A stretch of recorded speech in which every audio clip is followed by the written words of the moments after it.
Monday, the MASH unit has a surprise for the Colonel. Many's the time I've surprised someone in their tent, but never a man. And on an all-new One Day at a Time, Francine jilts Schneider for his rich Italian double. He's probably got a tattoo of a noodle on his arm.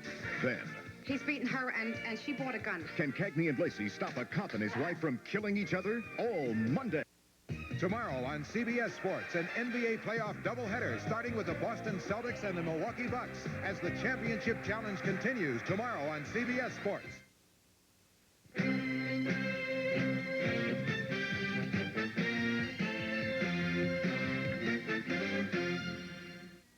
Sunday, 2 comedy hits. First, Jenny and Matt are marooned in a motel. You need an extra blanket? I need a lifeboat. Then join in the laughs at Newhart's New Time. Good night, Beantown and Newhart Sunday. Tuesday night, Emmy Award winner Anthony Hopkins stars in the timeless story of a misshapen man's hopeless love for a beautiful woman. The Hunchback of Notre Dame, Tuesday. This is CBS. The spring tornado season has heralded its arrival with a twister that devastated a large portion of Springfield, Missouri. And the man who helped shape a generation of blues, Muddy Waters, is dead at 79. Those stories are part of the 10 p.m. report coming up next.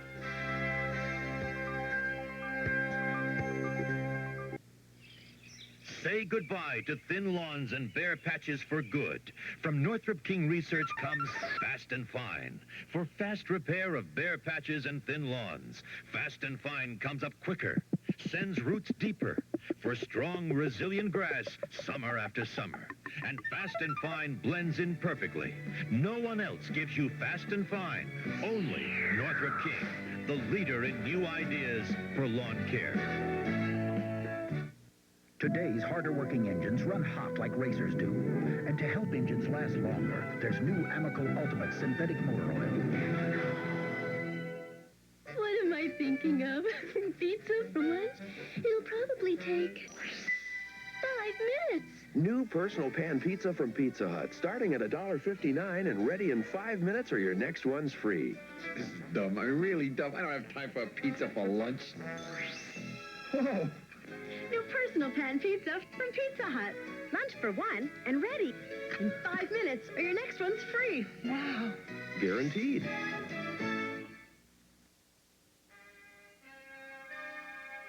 WCCO Television, Minneapolis, St. Paul.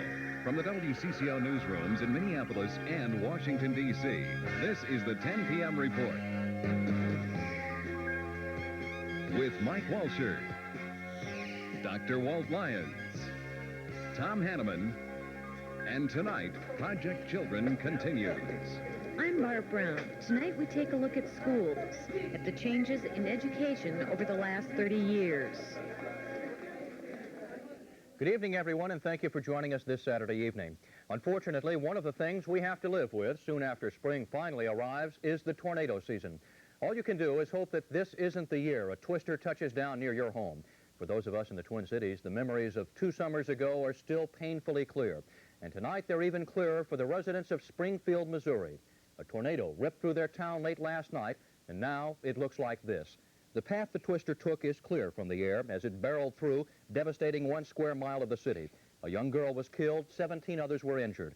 And though more than 300 homes were damaged or destroyed, the death toll didn't go higher because early radar detection gave people 10 minutes to find shelter.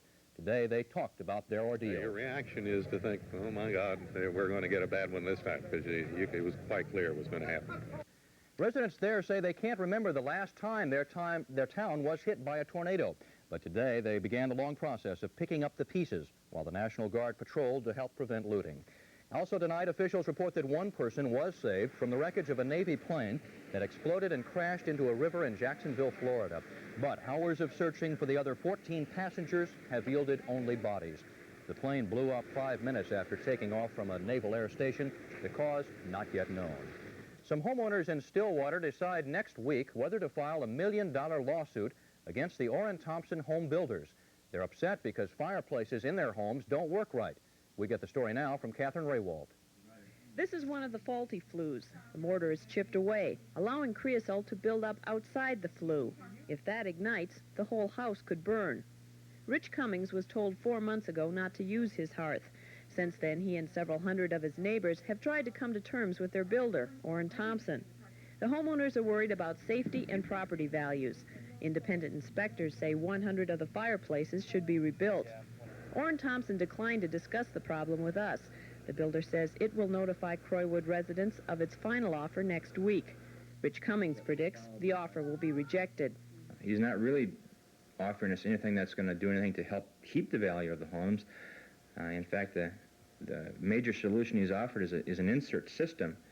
And personally, I wouldn't have an insert in my fireplace. The Croywood homeowners will meet here at the Lily Lake Elementary School Monday night. They intend to discuss their options and decide whether to accept an offer from Orrin Thompson or go ahead with the lawsuit. With photographer Gordy Leach, I'm Catherine Raywalt, WCCO Television News in Stillwater. Dr. Benjamin Spock was the main speaker tonight at World Law Day at the University of Minnesota. Dr. Spock talked about what he calls the mirage of disarmament. The program was put together by the World Federalist Association. That group supports a peaceful and healthy world community with people waging peace, not war. Dr. Spock gave his talk tonight at Willie Hall on the West Bank. A 16-month-old girl from Manitoba is reported in stable condition tonight after receiving a new liver today. Chantel Sibalou received that liver in an operation at the University of Minnesota hospitals. She could be in the hospital for another 6 to 10 weeks yet. The girl was born with a defective liver. Two of the men who have helped shape the world of music in the 20th century are dead tonight. Blues king Muddy Waters and the famed choreographer George Balanchine. Their art took them in different directions. Waters, whose real name was McKinley Morganfield, chose to sing the blues. Balanchine took the music and put it in motion. Muddy Waters was born in Mississippi in 1915, and from his life in the Delta, he branded his own style of country blues. Years later, though, he moved to the city and became known as the king of the Chicago blues. His music also went on to influence a generation of rock and roll.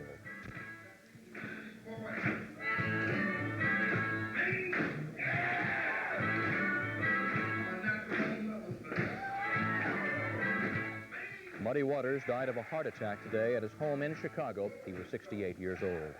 And it was the world of dance that brought George Balanchine his fame. Born in Leningrad, he eventually came to the U.S., where he developed a reputation as the greatest of all 20th century choreographers. Balanchine died in New York today of pneumonia at the age of 79. But he leaves behind a legacy of dance, ranging from classical to modern, including his famous piece, Slaughter on 10th Avenue.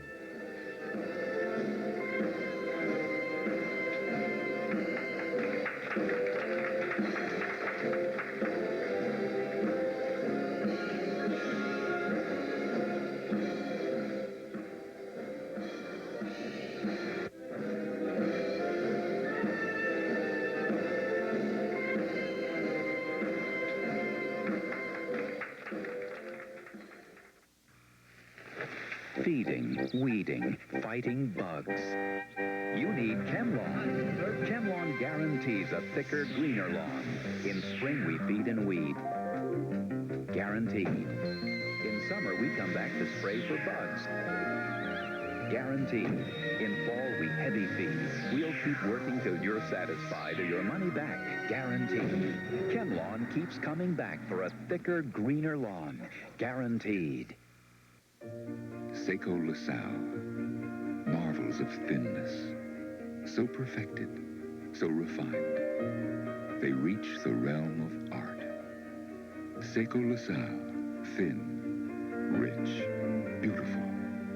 Only the highest quartz technology could achieve such flawless design and performance. Seco LaSalle. See it only at your Seco authorized dealer. Available at all fine jewelry and department stores. Mix and match kebabs, new from Mr. Steak Restaurants, America's steak expert.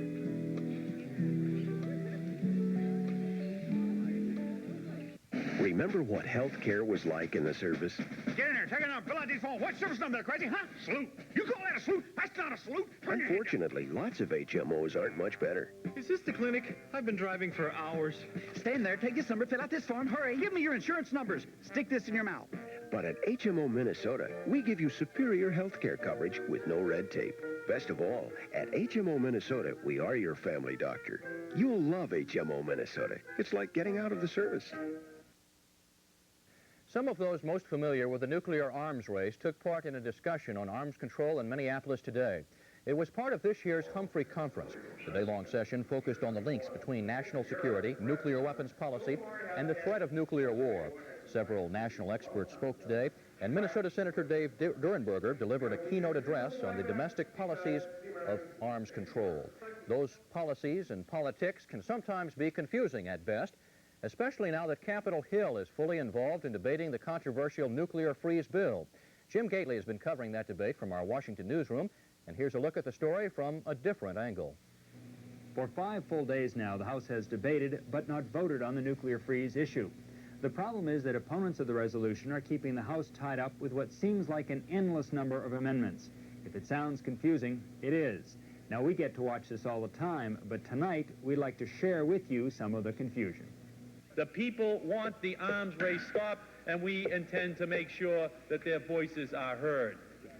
An amendment offered by Mr. Leach of Iowa to the amendment offered by Mr. Siljander of Michigan. We will be offering the amendment at the end of the 5 minutes, which will be a substitute for the Siljander amendment, which has already been voted on twice. I don't know what the gentleman from Washington is doing. If you favor the freeze, if you favor what we've been trying to do, you'll be supporting the Leach amendment. We must not and cannot abridge the right of all Americans to keep and bear a Titan II warhead in their backyard. The issue's too important for that kind of foolishness. I think it would be worthwhile, Mr. Chairman, to take a look at today's record. And if the gentleman would depend more on fact than rumor, he would be correct more often. Sometimes we have to depend upon rumors around here because no one ever tells us anything. I wish to announce to my colleagues I intend to continue to work for passage of this resolution, this freeze resolution, until hell freezes over if I have to. That is democracy at work, or at least at about half speed. Another final vote is scheduled in a few days, maybe. Jim Gately, WCCO News, Washington. Well, Dr. Walt Lyons, the sunshine today, and I think the low humidity certainly made it a most comfortable spring day. Do you think it gets an A? It gets an A. In my book, it does. I got so enthusiastic this morning, I got up and I raked the garden and got ready to plant the vegetable seeds. And tell you, this day back in history, a tornado ripped through southern Minnesota, took about a dozen lives. So that's what spring can be like, but today was what spring should be like. And, well, let's say goodbye to April. Yeah, let's get rid of April. It was not the best month for Aprils. Not only were we 2 inches above normal in terms of total precipitation, our 21.8 inches of snow, yes, that was an all-time record back to about the year 9000 BC. It got as cold as 21 degrees as we averaged almost 4 degrees below normal. Today was sort of nestled in between the normal and well between the extremes, 60 and 44 at the airport. It once was 91 degrees on this date. And you can find 90s on the map after the afternoon heated up. But let's take a look at what's going on. The current satellite photograph shows that our all-day clear skies are starting to not be quite so clear. There is a system out west which is not going to produce the most pleasant Sunday for us as those clouds creep over the horizon. It's going to cloud up later tonight. Did you want heat? 104 in Lajitas, Texas, if I pronounce it correctly. Only 40 for a high around Rapid City. Yes, Virginia, snow is falling on the Black Hills of South Dakota tonight. It will not snow anyplace else but that, but as that cloud mass moves our way, it will become flecked with showers on the radar probably early tomorrow morning, so off and on sprinkles through southern Minnesota tomorrow are to be expected. Off and on downpours are occurring in Missouri. They had another tornado in southern Missouri this afternoon. Severe thunderstorm and tornado watches are up for this area, for western Kansas, in fact, even the Fresno area of California. But heavy weather will stay to our south. We're just going to have this garden variety shower activity, which will move in from the west. So far, the radar is still clear. We don't expect anything probably till the dawn hours, and even then we might have a few hours of sunshine tomorrow before noon. After that, the ceiling shall lower, and the day shall become kind of crummy, sort of. Area temperatures right now only around 40 degrees in Rapid City, still the low 60s in Iowa. Tonight's temperatures will be seasonably cool around here, but as we march into May, temperatures will be quite pleasant all in all. 55, in fact, I'd say that's quite pleasant. The winds are northeast at 6. The humidity, a dry 40%. The barometer is deceptively rising because lower pressure is starting to build out west. And slightly lower temperatures. Tomorrow, as cool air, and it is 1 below 0 right now in the Arctic Circle, cool air will just nick the area from Canada. We'll stay in the 50s, 90s down in Texas, and we'll have the cold front keeping the real chilly air up in Canada to our north, and the other front keeping the real wild weather to our south. So we'll just get clouds, light showers, maybe 1 or 2 stray thunderstorms in the area. Quarter-inch of rain over portions of southern Minnesota is possible tomorrow, but the real bucketfuls will be along the Ohio River Valley once again. So all in all, we go into May with just a B-type day, I'd say. Tonight, increasing clouds, northeast winds 7 to 15, 42 to 47 for the lows. Tomorrow, mostly cloudy, which means maybe a little peak of sun at times, but also periods of showers, particularly in the afternoon. The high only 55, southeast winds 12 to 18. Then tomorrow night, cloudy, showers, low 46. Monday, good day to go back to work, perhaps cloudy with some showers, at least in the morning, 56 degrees. And for the week that is to come, we go on into May. Not too warm, but not too bad, just off and on periods of clouds and a slight threat of showers in those clouds on Wednesday, Mike. So, goodbye to April, hello May. Let's hope we don't set a May snowfall record. Oh, I don't want to hear any more snow or see it. I'll vote for that. All right, thank you, Dr. Wall. Project Children continues tonight with a look at education. That is next when the 10 p.m. report continues.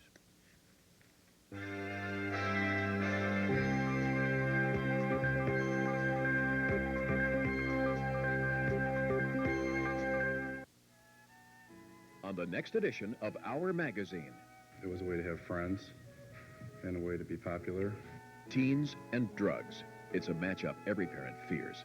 Monday, Gary Collins probes how families can help keep kids on the right track. It's pretty hard to pinpoint what is lost during those 3 or 4 years of high school that some of these kids, a lot of these kids, spend in a haze. Plus, Shelley Long and more. We make every hour count. Benny Hill will definitely lift your spirits.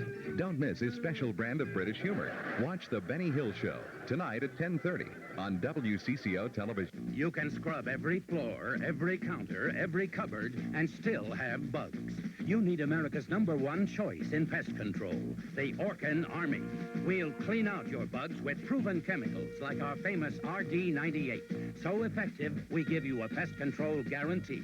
It's another reason people choose one company far more than any other. Orkin. Orkin. Orkin. Call the Orkin Army, #1 against pests.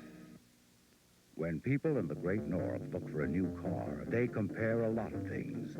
Mileage, engineering, styling, price. But only one car is beyond compare in every category.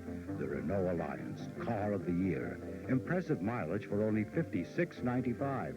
And it's selling fast at your Great North dealer. Weigh it against the competition. Alliance tips the scale. See it now, only at your Great North AMC Renault dealer. Tonight's Project Children report focuses on education. This past week, a national commission reported our public schools are failing and putting our country at risk. The report stated, quote, if an unfriendly foreign power had attempted to impose on America the mediocre educational performance that exists today, we might well have viewed it as an act of war. What has happened to our schools since the Sputnik era? For a look at some of the possible answers, here's Barb Braun. 30 years ago, most kids sat in similar classrooms. In neat rows, teacher in front of the class, students taking notes. Then, something of a revolution happened. The 60s, the me generation, do your own thing. Some parents, some kids demanded choices, a say in what they'd learn and how. Modular scheduling came in, walls went out, and many school districts are still reeling from the aftermath of that change. I find American students appallingly unknowledgeable about other countries, about what other countries do, about how their people live, about the languages, about mores. I'm just really concerned. Critics of our schools say the changes that grew out of the 60s created many of the problems which exist in schools today. Problems like lack of discipline, too few basic requirements in reading, writing, math, and science, lowered academic standards. These problems allow too many kids to go on to job or college unprepared for either. Discipline is cited in nationwide polls as the #1 problem facing our public schools. And many parents who send their children to private schools say that's why. They want their kids and what they see as a more disciplined atmosphere. But is it really that simple? There are significant differences between public and private schools. Public schools can't select their students, and they're keeping more kids in school longer than ever before. Budget cuts resulted in increasing class sizes, which make one-on-one learning and control more difficult. Consider for a moment the problems kids face today they didn't face 30 years ago. Respect for authority became suspect in the 60s. Today, more and more children live in single-parent homes. More have part-time jobs. They have more decisions to make about their own lives. And new technologies are revolutionizing both home and work. But the funding may not be there to allow for teaching those technologies. Some excellent teachers have left the profession out of frustration with those problems. Fewer college students choose to become teachers because the task seems impossible and businesses pay better anyway. Some say the public schools just haven't defined what they're supposed to be doing in the society of the 80s. Are we supposed to be an academic education providing a body of knowledge and a series of exercises and activities designed to develop skills? Is that our function? Or is our function to be a sort of social service agency? And if discipline is the biggest problem nationwide, then we come back to how do we go about solving that problem. But it may not be solving the discipline problem. It may be the overall what is the purpose of schools and what should be taught. At private schools, on the other hand, the mission is clearly defined, and the schools can choose which students they keep, which they expel. At Hill Murray in St. Paul, college prep is the primary thrust. Academics are the priority. Students are tracked according to their ability. A uniform dress code is enforced. I think the atmosphere at Hill Murray is as controlled and structured as anywhere you would find. Well, the first obvious advantage to the disciplined atmosphere is you see a very dramatic, calm atmosphere for learning. You don't see bedlam, you don't see noise, you don't see disruption, you aren't distracted. Choices are fewer, requirements are tighter than in public schools. 80 to 85% of Hill Murray graduates go on to college. And there's little, if any, unstructured time. When kids are going to sow wild oats, they aren't going to do it between 8 o'clock and 2 o'clock. The freedom demanded in the 60s caused many public schools to make fewer requirements of students. Schools offered more choices, more electives, more free or unstructured time. In the late 60s and early 70s, there was a great cry for relevancy. Everything that we learned should be relevant, whatever that meant. And then the assumption was made that literacy was not relevant. That basic skills, learning how to read or write or say a proper sentence, had nothing to do with existence in this world at the time. And I think that was a great error. In the last few years, many Minnesota school districts began tightening requirements in the basics. Still, the choices offered public school students are probably more than ever before. So why do the private schools do better? Well, in many cases, they don't have as many electives, and the kid has to take 3 years of math or 4 years of science because that's all there is. You were forced to perform. Janet Smith attended Rosemount High School in the 50s. She had no choices until junior year. Then she could choose only from higher-level math or science courses. Janet's daughter, Jenny, is a junior at Rosemount. Jenny can choose from the more than 400 courses Rosemount offers on its trimester system. They have sex education, they have consumer education, driver's education, because they are exposed to all of that at a younger age, and they have choices to make. They have to learn about it.